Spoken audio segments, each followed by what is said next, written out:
The 2024 NHL playoffs is bringing fans to tears, and we got to take a deep dive into every series. We got pissed off coaches, wild last minute sequences, and some more teams getting ready to book their tea time. So let's cover all the strategies and storylines of every series from where we last left off. Tuesday, staying alive.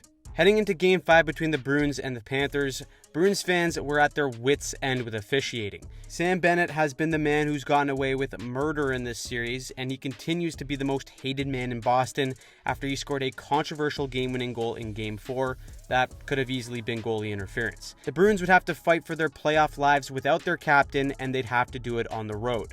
Right away, Boston came to play as a rimmed puck along the boards gets sent right out in front to Morgan Geek Squad, and he buries to give Boston a crucial early lead. Something the Bruins did incredibly well here to cause this breakdown is the use of a hard rim around the boards to get the Panthers chasing. Off the entry, Florida is in solid defensive position, so Boston decides to rim this puck hard to the other side of the ice to force all 5 Florida players to adjust. Panthers defender Nico Mikkola drifts up high anticipating this rim to help out, and once the Bruins get possession, they send it back down low, and now 4 Panthers are caught high above the face-off dots. Ekman Larsson has to pressure the Bruins forward behind the net. Verhaeghe is a winger who isn't familiar being in this spot to protect his net. Geeky slides in and the Bruins take a 1-0 lead. That is tactical brilliance from Boston against a Florida team that just doesn't give up much. The Panthers had 107 shots on goal in games 2, 3, and 4 combined, but after the first period of this game, Boston outshot Florida 13-4. About halfway through the second period, Panthers coach Paul Maurice was absolutely livid. Paul Maurice starts losing it on the bench to his team. He looks like that one guy trying to rally the boys for another round after a 3-day bender. The guy's pointing at the scoreboard, his veins are popping, the face is getting red. He's doing everything he can to try and draw emotion out of him. And 11 seconds after that, all that yelling must have worked because Sam Reinhart is on the doorstep to bang home the rebound. Message is fully received by the Panthers, and it's just another example of their puck pursuit and shot mentality in the offensive zone. Both coaches were very vocal in this one. You got Montgomery with an Oscar-level performance here as he gives his best impression of the Panthers' embellishment. Someone get this guy in a Scorsese movie because that is top-notch acting. Not even 5 minutes later, Boston responds with a huge go-ahead goal with them exposing the Panthers' aggressiveness. Because the Panthers are so good and so aggressive on their forecheck, Boston's D need to make a quick play under pressure to exit the zone with possession. Here, Tkachuk gets a bit over-aggressive as the F3 with 2 other Panthers already below the goal line. He smells blood looking for a hit, but it's the rookie Mason Lohrei who makes an incredibly poised play to control this puck and make a backhand pass to the middle of the ice while taking a hit. The Bruins support is in the right spot, and it's a rush chance the other way. McAvoy joins the rush late from the Bruins D changing, and that makes it a 4-on-3, and now he steps in and wires this one to take the lead. The Panthers challenged this goal for goalie interference, and luckily it would still count because I think Boston would burn the city to the ground if that one came back. For the rest of the game, both Bobrovsky and Swayman were brilliant in this one. The Panthers would get one last push in the dying seconds as Montour sends it right out in front to the 50-goal man in Sam Reinhart, but Swayman gives him absolutely nothing to shoot at. He stuffs Reinhart, that's the game, and Boston stays alive to force a Game 6. So many storylines in this series, but can you imagine if Boston comes all the way back down from 3-1 to do the exact same thing that the Panthers did to them last year? It would be pure chaos, and I can't wait to see how it turns out. Speaking of chaos, we had Game 4 between the Canucks versus Oilers, and once again, officiating has been the storyline. Carson Soucy received a 1-game suspension for cross-checking McDavid in the face, but more importantly, the Oilers decided to start Calvin Pickard over Stuart Skinner. I don't think anyone came into this series predicting that this would turn into the battle of AHL goalies, but here we are at the beginning of Game 4. Halfway through the first, the Canucks take a penalty, and what do you know, shocker, it's McDavid to Draisaitl on a ridiculous angle to make it 1-0. This power play has so many set plays based on where McDavid has possession, and early in the series, Edmonton was exposing the goal line, and once Vancouver adjusted by taking that away, Edmonton has responded with this set play by McDavid and Draisaitl. McDavid attacks the middle. He forces the Vancouver Killers to pressure to take away the shooting threat, and that leaves Draisaitl wide open to hammer home a 1T from a ridiculous angle. It just seems like whatever you throw at this power play, they have an answer, and they're going to end up scoring one way or another. Fast forward to the last minute of the second, Juleson steps up to make a huge hit. Ekholm takes the hit to make a play over to Nuge. He looks off McJesus and buries it to make it 2-0. Now with the series being the way that it's going, absolutely no lead is safe. Vancouver gets a goal halfway through the third to bring it within one, and after pressing for the tie, it would come down to this face-off with the goalie pulled for the Canucks. Elias Pettersson has been taking quite some criticism these playoffs, and rightfully so based on his statistics, but he digs in here on this draw to get it to Besser and gain possession. As Besser passes it to Hughes at the point, Vancouver sends two guys right in the blue paint to cause hell. Hughes sends it back to Besser, and instead of wiring it, he shoots it into traffic, and that is the bounce that he's looking for as the Canucks tie the game with just under 2 minutes left.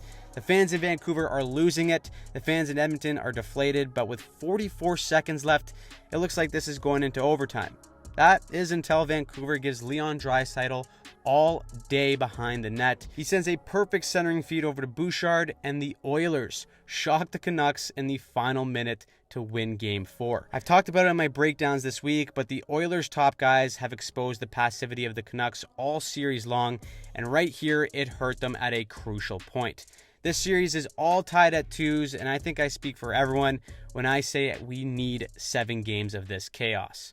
Before we continue, I want to thank SeatGeek for sponsoring today's video. Now, I'd love to sit here and tell you that I'm doing everything I can to get my hands on some NHL playoff tickets, but since I'm a Leaf fan, we all know that isn't going to happen. Fortunately, even if your favorite team is working on their golf game, you can still use SeatGeek to get the best deals on tickets for games, live events, and upcoming concerts. If you're lucky enough not to experience the existential dread of your team being eliminated from the playoffs, you can use the code HOCKEY15 to receive 15% off of your next order and join in on the playoff action live. The Leafs are golfing, so I'll have to use SeatGeek to pick up some Jays tickets for the summer, but at least when another team dressed in blue lets me down, I can enjoy it knowing I got a great deal. So you can grab your phone, open the SeatGeek app, and add the code HOCKEY15 to your account to get the 15% off. This offer is only available for a limited time, so take advantage while you can and join in on the live fun that is the NHL playoffs. Wednesday, last stand. With Dallas up 3-1 in the series, this is the last stand for an Avs team that has just been shut down by the Dallas Stars. With Valeri Nichushkin being suspended for a minimum 6 months and the Nate Dogg speaking truthfully about the confidence of this team going into Game 5, the Avs have a big hole to climb out of. Colorado hasn't scored the first goal once in this series, and they continued that trend in Game 5 with Joe Pavelski getting his first of the playoffs. Once again, Colorado is chasing the game, but right at the end of the period, McKinnon feeds Lehkonen for a 1T, and it goes in with the buzzer. He beats it with 0.6 seconds left on the clock, but how about the subtle dish with none of sauce by McKinnon to just gently put it on the tape of Lehkonen? We got a 1-1 game, and that is a massive goal for the psyche of Colorado. Never underestimate a champion, because even though Dallas would pull ahead with their own power play goal, Cale Makar follows that up with a slick wrister from the point to tie the game. He's so damn good at finding those lanes through traffic, and Ottinger never even saw this puck go by him either. He's fully anticipating the pass over to his right, which is why he slides, and Makar just sends it top bunk to tie the game. Dallas's structure has stopped Colorado from weaponizing their speed for the most part, but in the third, it's that aggressiveness from the Avs that gets Dallas on their heels. The Avs scored twice off of the pressure, including this slick tuck from Makar. He gets the puck at the point, catches second going the wrong way. Ottinger thinks Makar's actually going to go backdoor with the feed. He cheats a tiny bit by pushing off with his skate, and Makar slips it 5-hole for the ultimate cheek move. Dallas would get a goal to bring it within 1, but the Dog steps in and wires this one past Ottinger to seal the game and force a Game 6. This entire series has been on Dallas's terms, but once Colorado finally got a lead, they forced Dallas to play to their pace instead of the other way around. If the Avs want to pull off something special, it starts by forcing Dallas to play catch-up and take chances to get out of their defensive structure. Thursday, playoff heartbreak. Game 6 of the Rangers versus Hurricanes, and the pressure is squarely on New York to to close this one out on the road. After leading this series 3-0, they are on the verge of a brutal collapse, with the Hurricanes winning 2 straight off the back of their strong 5-on-5 play. That strength would continue as Marty Necas gets on the board late in the first to give Carolina the 1-0 lead. A strong pinch down the boards from Carolina's D stops the clear, they cycle it down low, and Marty Necas is left all alone in front. Not the start the Rangers want at all, and things would get even worse in the second when the Hurricanes would get a power play. A big reason why Carolina is even trailing in this series is because their power play had gone completely cold. But when things aren't working, coaches preach getting back to the fundamentals. So the Hurricanes get bodies in front, Svechnikov throws it low with traffic, it squirts out to Jarvis, and the Hurricanes go up 2-0. Things are going great for Carolina, but this is a season of chaos. And after a grade A chance from Panarin was stopped, Orlov throws a pizza hot and ready up the middle. It goes right by 2 Hurricanes who just simply aren't ready for the pass. Artemi Panarin throws it on net instantly, sensing that FredEx is still swimming in his crease. Trocheck tips it home, and that is a messy goal to give up. Hockey is truly a game of mistakes, though, and the Rangers would essentially give that goal back after a tough pinch gives Carolina a 2-on-1, and it's Sebastian Aho who goes Roof Daddy-O Jr. to regain the 2-goal lead. Now, sometimes when you have a team as aggressive as Carolina, teams with possession will use a lob play to bypass the forecheck while sending forwards up ice to retrieve a potential bounce. With Carolina's 1-2-2 forecheck fully set against the Rangers, Zibanejad decides to lob this in the air to avoid all this oncoming pressure. Meanwhile, Lindgren decides to join the rush, and as this puck drops, it takes a fortunate bounce to Kreider. The Hurricanes are caught up ice because of the lob pass, and streaking down Main Street is Lindgren. He gets the puck, goes 5-hole, it's right there on the goal line, but Jordan Martinook slides in like Superman to hook this puck out of the net before it crosses the line. That is a ridiculous save and puke-worthy if you're a shooter, and if you're Freddie, you're buying Martinook beers and a steak because that was the save of the playoffs. An unbelievable effort keeps this game 3-1 for Carolina, and it's starting to look like no matter what the Rangers do in this game, it just simply isn't their night. But what everyone forgets is that New York has this man, Chris Kreider. The franchise leader in playoff goals and part-time PETA guy from Sausage Party, this guy comes up clutch when you need him the most.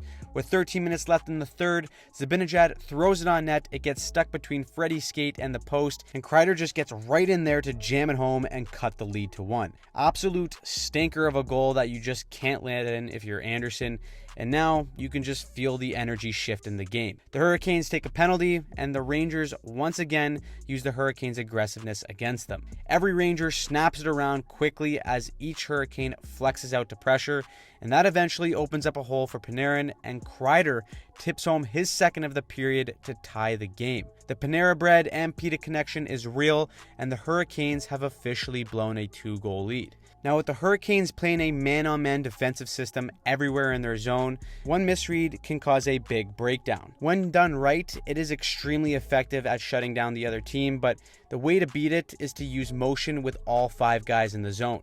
The Rangers get this puck in the corner, each Hurricane is attached to their check, but as Lindgren activates from the point, his check has to navigate through the traffic of everyone else. That slight motion buys enough time for Lindgren to circle the wagon and put a centering pass out in front. Everyone's caught sleeping at the wheel, and Kreider scores again for the natural hat trick. This poor kid is in tears because he knows his team is absolutely cooked. It's okay, kid, at least you're not a Leaf fan, but Kreider is pure clutch, and what a performance from him to pull the Rangers out of the mud in the third period. The other dog is Igor Shesterkin. The Hurricanes had a few more glorious opportunities to tie the game, but he shut the door to help the Rangers go to the Eastern Conference Finals. What a game, what a series. It's a fine line being a part of an embarrassing playoff collapse or going to the conference finals, and luckily for the Rangers, it worked out well. It's a beautiful game, but now it's time for the Hurricanes to officially pack their shit and book the tickets to Cancun.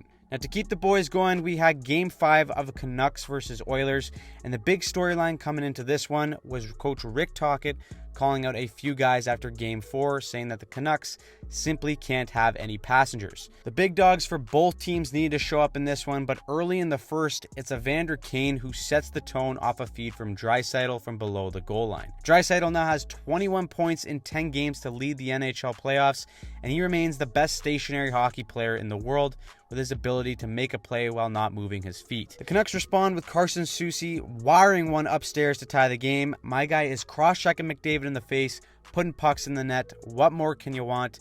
Well, if you're a Canucks fan, you probably want him to stay on his feet here, as 30 seconds later, he slips trying to step up for this puck. It springs an odd man rush, and the Oilers get something they desperately need in this series, and that is depth scoring to take the lead. The Canucks fourth line says, anything you can do, I can do better, and early in the second, they strike back. Nils Alman doesn't get an assist on this play, but he ties up Bouchard's stick just enough to cause him to bobble it, and DiGiuseppe picks up the garbage, spins, fires, and ties the game for the Canucks. From this point on, it was pretty much next goal wins. The refs had to give us something to talk about, so they called Elias Pettersson for charging on this reverse hit. Somewhere Datsuk is watching that hit and is shaking his head in disgust as to how that could possibly be called a penalty. Vancouver fans didn't like the call either, as they started chucking their $18 beers onto the ice. Quick shout out to inflation in Canada, but despite the Canucks taking 5 penalties, they killed off every single one of them and held McDavid and Hyman completely off the score sheet. There wasn't much space for either team's best players, but in the dying seconds, Vancouver stacks their line by putting on Pettersson,